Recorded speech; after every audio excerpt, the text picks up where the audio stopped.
What options do folks have if their H-1B visa gets denied or isn't picked in the lottery? The first question that Nipasa asked is, what options do folks have if their H-1B visa gets denied or isn't picked in the lottery? So it's actually a two-part question. Um, One is, if it gets denied, it depends on what your status is presently. So if your H-1B gets denied, and if it's a cap case, then you'll have to look for alternatives for the H1. So you have to look at the other work visas. Also, this applies if you're not picked in the lottery as well. You could, of course, apply for the next lottery in both cases, whether denied or not picked, or you have to look for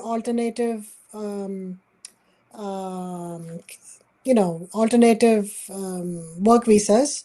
You could also apply for an appeal. You could file an appeal. If it's denied, it may mean that the USCIS denied it erroneously, so you could fight your denial by filing an appeal, and it could be that last time you were not able to provide some information, and that information or documentation has now become available to you, and you can provide that documentation on an appeal and easily get it approved.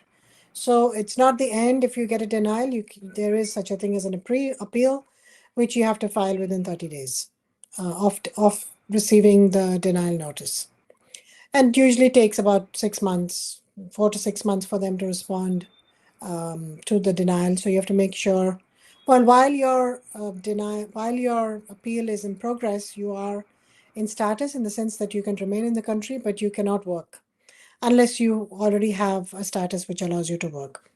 So in addition to appealing the case, say you appeal it and it's still, it gets denied on appeal, you can then look at alternative H-1B routes, alternatives to H-1B. So the first would be seeing if you can find a job with an employer who's cap exempt.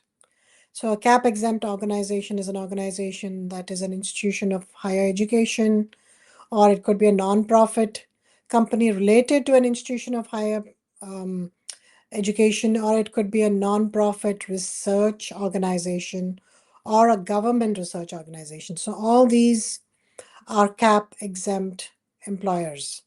So you could be working for them directly, or you could be working for them through a consulting company. And one of these organizations could be your end client. So either way, you are cap exempt.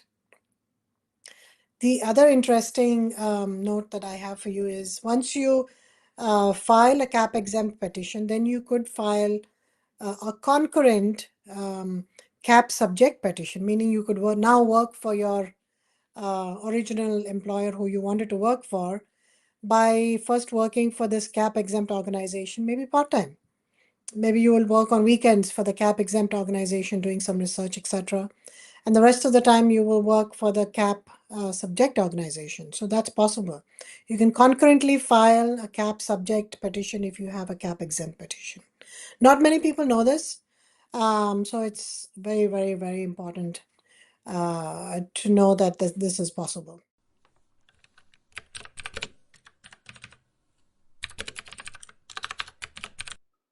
Don't forget to subscribe to our videos if you like what you see. Also, give us a thumbs up and share the video with your family and friends. Thank you.